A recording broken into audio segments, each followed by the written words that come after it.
हम लोगों ने पहले भी कहा है कि केंद्र की सरकार ने जो सुप्रीम कोर्ट में एफिडेविट फाइल किया है वो कहा यह है कि यह व्यवहारिक नहीं कि केंद्र की सरकार इसको कराए, क्योंकि इस बार की जनगणना ये हैंड हेल्ड डिवाइस या डिजिटल तरीके से होने वाली है और जनगणना की पूरी तैयारी 3 साल पहले प्रारंभ हो जाती है। उसका मैनुअल छप चुका है, उसका जो टाइम टेबल है वो बन चुका है, ट्रेनिंग का काम प्रारंभ हो चुका है और फिर इतने बड़े देश के अंदर जो पिछड़ी जातियां हैं, जब 2011 में आर्थिक जातीय जनगणना की गई थी तो 46 लाख जातियों की सूची मिली।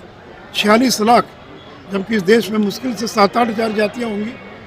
इसलिए केंद्र ने कहा कि जनगणना की पूरी तैयारी हो चुकी है और इस अंतिम समय में और पिछड़े वर्गों की जनगणना करना केंद्र सरकार के लिए संभव नहीं है।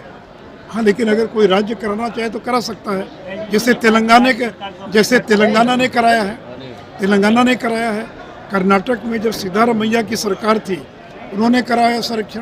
ये बात अलग है कि सिद्धारमैया की सरकार ने सर्वेक्षण कराया लेकिन आज तक वो रिपोर्ट सार्वजनिक नहीं हो पाई है। उड़ीसा की सरकार भी तैयारी कर रही है। तो अगर कोई राज्य सरकार अगर कराना चाहे तो स्वतंत्र है, लेकिन केंद्र ने अपनी असमर्थता जाहिर की है।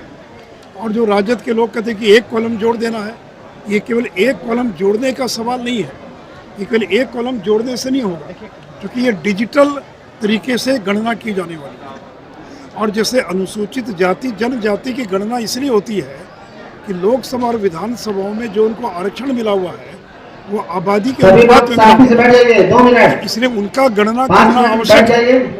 तो इसलिए अगर कोई राज्य सरकार चाहे कराना तो स्वतंत्र वो करा सकती है, लेकिन केंद्र ने कहा कि हम जनगणना के साथ अभी कराना हमारे लिए संभव नहीं है और यही एफिडेविट उन्होंने सुप्रीम कोर्ट में फाइल किया।